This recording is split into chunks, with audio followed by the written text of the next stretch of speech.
আসসালামু আলাইকুম ভিউয়ার্স, আবারও হাজির হয়ে গেলাম নতুন একটি রেসিপি নিয়ে। আজ আমি আপনাদের সাথে শেয়ার করব কিভাবে বাসায় আমি সবজি পোলাও রান্না করি আর কিভাবে এটা আমার বাচ্চাদের সামনে সার্ভ করি। যেসব বাচ্চারা একেবারেই সবজি পছন্দ করে না তাদের জন্য এভাবে রান্না করে একবার পরিবেশন করলে বারবারই খেতে চাইবে। আজকের রেসিপিটা ফলো করলে আপনারাও একবার চেষ্টা করে দেখতে পারেন যে আপনাদের বাচ্চারা সবজি খেতে কতটা উৎসাহিত হয়। তো চলুন দেখে নিই আজকের পুরো ভিডিওটি। ভেজ পোলাও রান্না করার জন্য আমি এখানে 2 রকমের সবজি ব্যবহার করছি। আপনারা চাইলে আপনাদের পছন্দের আরও সবজি দিয়ে এটা তৈরি করতে পারেন। আমি এখানে একটি মাঝারি সাইজের গাজর এভাবে কুচি করে কেটে নিয়েছি আর নিয়েছি কিছু বরবটি কুচি, নিয়েছি 1 চামচ আদা আর 1 চামচ রসুন কুচি।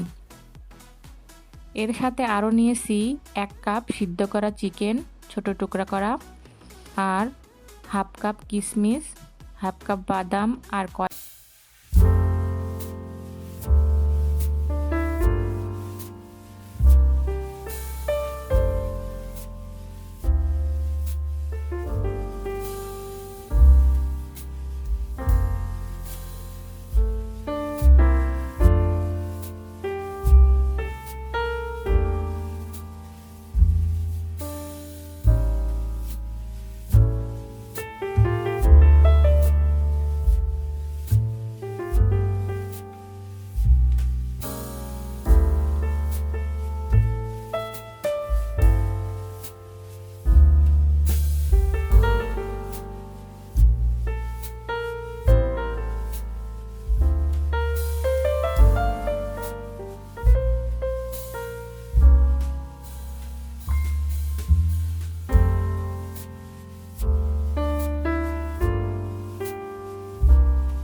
ডিম ফেটিয়ে নিয়ে এভাবে ঝুরা ঝুরা করে ভেজে নিচ্ছি।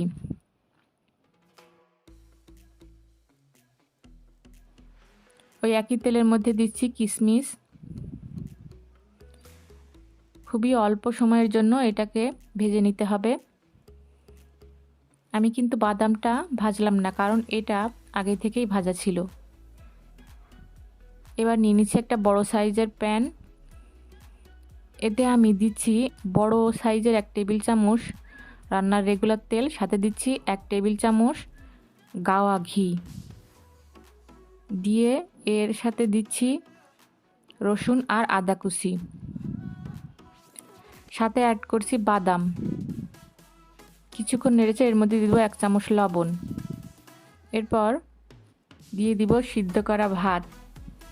এটা দিয়ে একটু নেড়েচেড়ে সাথে দিয়ে দিব ভেজে নেওয়া চিকেন চিংড়ি সবজিগুলো। একটু নেড়েচেড়ে ভালো করে সবজিগুলো মিশিয়ে দিচ্ছি।